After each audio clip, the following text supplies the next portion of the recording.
প্রিয় দর্শক, বরাবরের মতো আমাদের সামনে দাঁড়িয়ে আছে এক বোন। আজ শুনবো অসহায় বোনের জীবন কাহিনী। আসসালামু আলাইকুম আপু। ওয়ালাইকুম আসসালাম। কেমন আছেন? জি আলহামদুলিল্লাহ ভালো। এখানে কেন এসেছেন আপু? জীবন সঙ্গীত পাওয়ার জন্য। আপনার নাম কি আপু? আমার নাম অধরা। বয়স কত? 24। কোথা থেকে এসেছেন? গাইবান্ধা থেকে। আপনার পরিবারে কে কে আছে? মা আছে আর একটা ছোট ভাই আছে। বাবা কি হয়েছে? বাবা ছোট থাকতে মারা গেছে। ইস, বাবা না থাকলে খুব কষ্ট, এটা বোঝা যায়।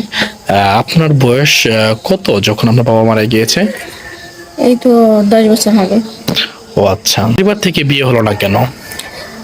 পরিবারে ওইরকম আর্থিক অবস্থা ভালো না।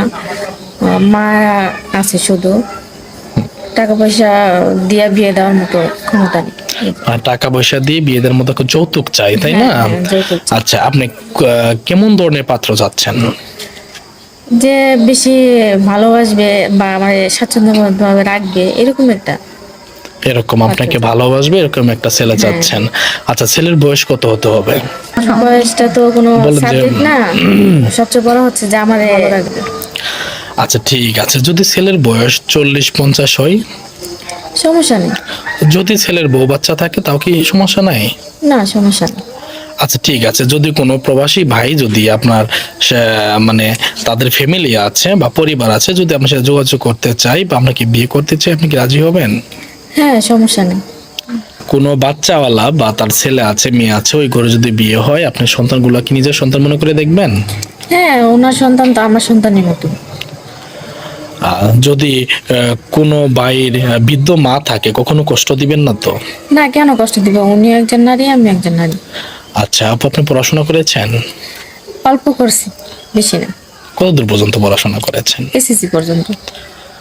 আর পড়ার সুযোগ হয় নাই? না, ওই সুযোগ নেই।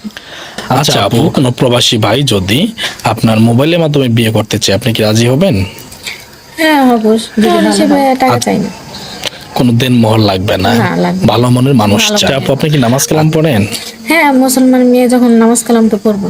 মাশাআল্লাহ। আচ্ছা ঠিক আছে আপু, আপনার যেহেতু বড় ভাই নেই, ছোট ভাই রয়েছে, আর আপনি আপনার মা, আপনার বাবা তো মারাই গিয়েছে, আপনার পরিবার কিভাবে চলে একটু জানাবেন? মা অসুস্থ, ওই মানুষের বাসায় কাজ করে, তো ওইখান থেকে যা আসে তা দিয়ে আমাদের দুজনকে মানুষ করতেছে। ধন্যবাদ আপু সত্যি কথা বলার জন্য। আপু, আপনার ইচ্ছা কি? আমার ইচ্ছা, যেহেতু বাবা মারা গেছে ছোট থাকতে, তো ভালো একটা পাত্র পাইলে তো সে যে আমার ভালো রাখবে, তো তার কাছে আর কি ভালোভাবে রাখবে, কোনো কষ্ট দিবে না। ঠিক আছে, যেহেতু কি ছোট কোনো থেকে কষ্ট কষ্ট দিবেন? পাইছি। আচ্ছা আপু, যদি কোনো প্রবাসী ভাই যদি আপনাকে বিয়ে করতে চায়, তাহলে আপনি যোগাযোগ করবে কিভাবে? আপনাদের মাধ্যমে যোগাযোগ করতে পারে। আমাদের মাধ্যমে যোগাযোগ হ্যাঁ। যোগাযোগ করবেন।